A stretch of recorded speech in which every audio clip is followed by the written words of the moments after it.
હાલ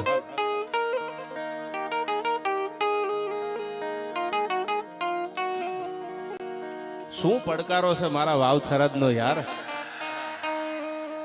રહું છું તમારા વગર તો જિંદગી ઝેર લાગે છે, અને મળો છો તમે તો મોટી મહેફિલ લાગે છે.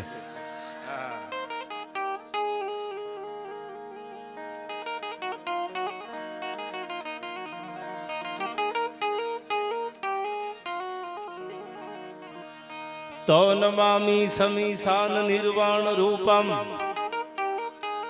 અનવિભૂવ્યાપક્રમ બ્રહ્મ વેદ સ્વરૂપમ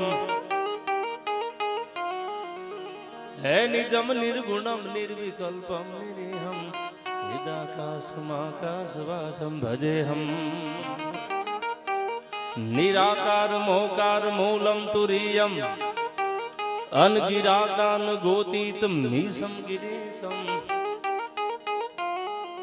એકરાલમ મહાકાલ કાલમ કૃપાલમ ગુણાગાર સંસાર પારમ નતો હમ ગુણાગાર સંસાર પારમ નતો હમ.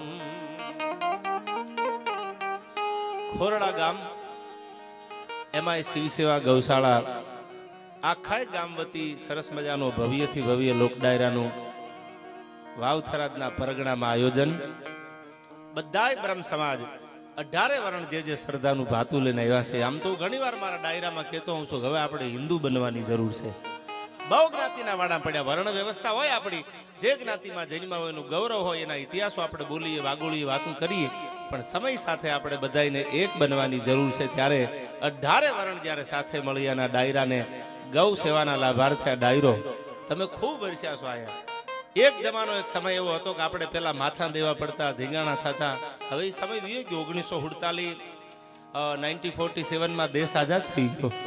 હવે આવા માથા દેવાનો સમય નથી. હવે તો આપણે 5-25 હજાર ભેળા કરી અને રોડે રખડતી ગાય હોય, કોઈ કતલખાને જાતી ગાય હોય એને બચાવી અને આવી શિવ સેવા ગૌશાળા જેવી સરસ મજાની ગૌશાળા બનાવી અને બધા ભેળા મળી અને જેટલું થાય એટલું, ફૂલ નહીં તો ફૂલની પાંખડી ભેળું કરીને એને જીવાડવાનું કામ કરીએ ને, આ માથા દીધા જેટલું જ પૂન છે. એવું આયા એકવાર આ સેણલ પરિવારને જોરદાર તાળીઓથી વધાવી લ્યો આયા.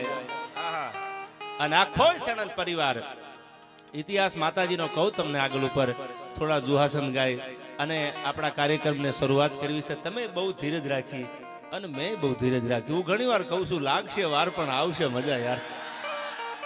ઉતાવળે કોઈ દી આંબા પાકે નહીં. જેને ધીરજ રાખી છે ને એ જ પૂગ્યા છે. તમે પરીક્ષા એક્ઝામ દેવા જાઓ અને તમે કદાચ એક્ઝામમાં ફેલ થઈ જાઓ તો ઘણા એવા આઈપીએસ અધિકારીઓ છે, ઘણા એવા આઈએસ અધિકારીઓ છે જે 8, 9, 10 કે કદાચ 12, 12ની એક્ઝામ ક્લિયર ન કરી શક્યા હોય, છતાંય પણ જેને મહેનત કરી હોય તો એક ટાઈમ એવો આવે કે ભલે વાર લાગી હોય વળી પાછા આઈએસ કે આઈપીએસ બની ગયા છે. આવા ઘણા દાખલા છે. ત્રિવેદી સાહેબ આ કોના કોના નામ લઉં? હા વજાણું શહેર છે દાદ, આમાં ઓળખીતા નીકળે પણ મારા માટે તો જાણીતું શહેર છે આ. હું કાયમ માટે ગૌરવ વાવથરાજનો લેતો હું, બનાસકાંઠાનો લેતો હું કે મને હું હૃદયથી કહું છું બધા જિલ્લા આખી ગુજરાત જ્યાં જ્યાં ગુજરાતીઓ વસે છે બધા આપણને પ્રેમ કરે છે, પણ મને બનાસકાંઠાએ વાવથરાજે જેટલો પ્રેમ આપ્યો એટલો ક્યાંય નથી મળ્યો યાર. હા એવો આ પ્રેમાળ પ્રદેશ છે. આ ભોળા માઢુડા છે બધાય. અને રાજપૂતો હોય, બ્રાહ્મણો હોય, ઠાકોરો હોય, 18 વર્ણ તમે બનાસકાંઠાની ધરતીમાં વાવથરાજમાં વિયાવો. પ્રેમાળ છે, લાગણીશીલ છે. અને જ્યાં પ્રેમ મળે ત્યાં તો ભગવાન વિદુરજીની ભાજી ખાવા ગયા હતા એમ પ્રેમ મને આપ્યો છે. એવી આ બનાસકાંઠાની વાવથરો તો હવે આમ તો વાવથરા ડિસ્ટ્રિક્ટ આખો જિલ્લો થઈ ગયો. હું ભરતસિંહના રસ્તામાં કહેતો તો મેં કીધું આ સારું થરાદનો નકશો બદલાઈ ગયો યાર, આવું થરાદ બની ગયું. જે તે સમયે અમે 5-7 વર્ષ પહેલા ડાયરા કરતા અને અમે આવતા અટાણે થરાદ જો તમને એમ લાગે કે નાના, બાકી આપણે ક્યાંક ફોરેનમાં આવ્યા છીએ. એવી લાઇટું થરાદના આખા રોડ રસ્તાથી માંડી અને આવો સરસ મજાનો નવો જિલ્લો આપ્યો. સરકારનો પણ ખૂબ ખૂબ આભાર કે જે પણ તકલીફો પડતી હતી આ વાવથરાજના પ્રજાને, જે પણ નાના મોટા કામથી, એમનો પણ ખૂબ ખૂબ આભાર. મને હજી તમે નહીં માનો આ વાવથરાજ જિલ્લો બોલવા કરતા મને બનાસકાંઠો રૂડું લાગે છે યાર. એમ થાય ગમે એમ તો મૂળ બનાસ ને. આ ઉત્તરમાં અંબાજી આસન ઢીમાગઢ ધરણીધર અને પાલનપુરમાં પાતાળેશ્વર પૂજાતા પરમેહર. એવો પાતાળેશ્વર મહાદેવ જ્યાં બિરાજે છે, એવો ભગવાન જ્યાં શિવ બિરાજે છે. અને હું તો કાયમ કહું છું દુનિયામાં દેવનો દેવ હોય તો મારો બાપ ભગવાન ભોળોનાથ છે યાર. એથી મોટો જગતમાં કોઈ છે જ નહીં. એ જ મહાદેવ છે. અને ચપટી ભભૂત મેં ખજાના કુબેર કા, જે ભોળાના ભગત બન્યા ને એને કે લાંબા હાથ કરવાની જરૂર નથી પડી, એવો મારો ભોળિયો નાથ છે.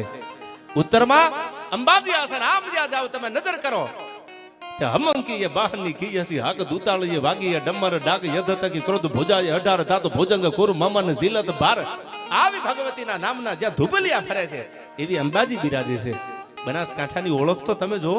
ઉત્તરમાં અંબાજી આસન તો ઢીમાગઢ ધરણીધર સંવત 1353 માં જેદી અલાઉદ્દીન ખિલજીની મારો મારો મારો મારો કરતી જેદી ફોજના બાગડતા બાગડતા બાગડતા બાગડતા બાગડતા જેદી આ ધરતી માથે ડાબા વાગ્યા તેદી ઢીમણ નાગ, આખો ઇતિહાસ તો બહુ મોટો છે. ઢીમાના પાદરમાં પણ મુસાળો ભગવાન જ્યાં બેઠો છે, દ્વારકાધીશ.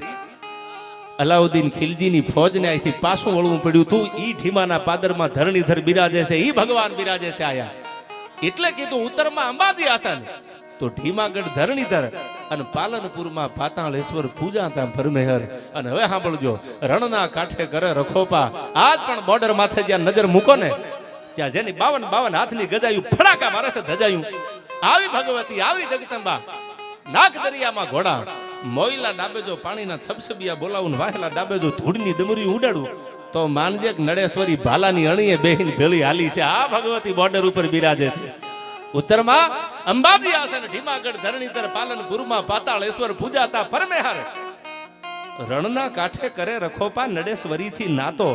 પાકિસ્તાનની તાકાત નથી કે આની પાસે મીટ માટે બોટિયું બારી કાઢી લેવી. મારી માં બેઠી છે બોર્ડર ઉપર. રણના કાંઠે કરે રખોપા, ઈ નડેશ્વરીથી નાતો. હું મારા માટે હૃદયથી કહું, સૌથી ન્યારો સૌથી પ્યારો મને મારો બનાસકાંઠો યાર. આવો બનાસકાંઠો, આવો વાવથરા છે. અને આટલી બધી સંખ્યામાં માતાઓ, બહેનો, વડીલો, તમે બધા જે પ્રેમથી ભાતું લઈને આવ્યા છો. સંસ્કૃતિ સભર ત્રિવેદી સાહેબ, ભરતસિંહ આપણો આ ડાયરો છે. આમાં દીકરીને બાપ ભેળા બેઠા હોય, ભાઈ ને બેન ભેળા બેઠા હોય, માં ને દીકરી ભેળા બેઠા હોય, એવો આપણો આ ડાયરો છે. ને એનો જ્યારે આનંદ કરવો છે ત્યારે આવો ને આવો હાકલો પડકારો કરજો. કારણ કે મને પ્રેમ બનાસકાંઠાએ વાવથરા તે બહુ આપ્યો છે. અને હું એવી આશા રાખું છું કે જ્યાં સુધી શું ને આ શ્વાસ હાલે છે ત્યાં સુધી આવો જ પ્રેમ આપજો યાર. અને એ આ બનાસકાંઠાની ધરતીમાં ભગવતી માં સેણલના સોરું બધાય છે. આ સેણલ પરિવાર છે આખો. અને બહુ સારી વાત છે, સેણલ પરિવાર આખો. આગળ ઉપર પ્રસંગો કહું, પણ આ ભૂદેવનું ફળિયું છે એટલે હું કવિતા મારી કાયમ બોલ્યો છું. અને ભૂદેવની કવિતાથી શરૂઆત કરું. અમારા ત્રિભુવન ગૌરીશંકર વ્યાસ નામના બ્રાહ્મણ, અને એવો વિદ્વાન બ્રાહ્મણ, આજ પણ જેની કવિતા સાહેબ ધડનાટી વગાડી દે, એને ગુજરાતની ઓળખાણ આપી કે ભૂદેવ તમારું ગુજરાત છે કેવું. તેદી વ્યાસ સરનેમનો એ બ્રાહ્મણ ત્રિભુવન ગૌરીશંકર વ્યાસ આપણી ગુજરાતને લાડ લડાવે છે. કેવું છે મારું ગુજરાત, સાંભળજો આમાં.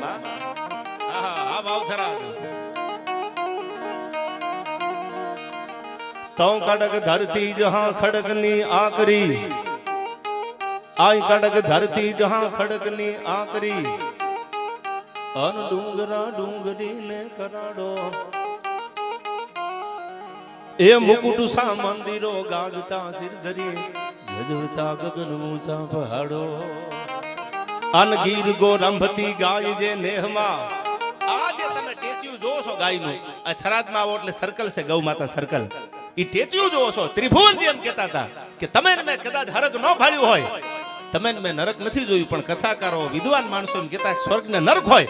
પણ ત્રિભુવનજી ગૌરીશંકર વ્યાસ એક બ્રાહ્મણ કહે છે કે સાંભળી લ્યો, જેના ફળિયામાં ગા બાંધી હોય, સવારમાં અમૃત જેવા દૂધ જ્યાં દોવાતા હોય, અને એ દૂધનો કળશો ભરી અને પછી ભાગલ તૂટેલો એક મોટું શિખરબંધ ભગવાનનું ભોળાનાથનું મંદિર હોય, શિવાલય હોય, એની માથે જ્યારે દૂધનો અભિષેક થતો હોય, સવારના પોરમાં પ્રાગટના દોરા ફૂટ્યા હોય, ભગવાન ઉગમણા ઓળેથી આમ ભલે ઉગ્યા ભાણ ભાણ તિહારા લઉં ભામણા, અને જીવન મરણ લગમાણ અમાડી રાખીજે કાશવર આવું.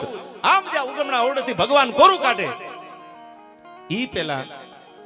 અને આમ જ્યારે ભગવાન શિવના મંદિરમાં અભિષેક દેવાતા હોય તો ત્રિભુવનજી એમ કહેતા આવું હરક મેં દુનિયામાં ક્યાંય નથી જોયું.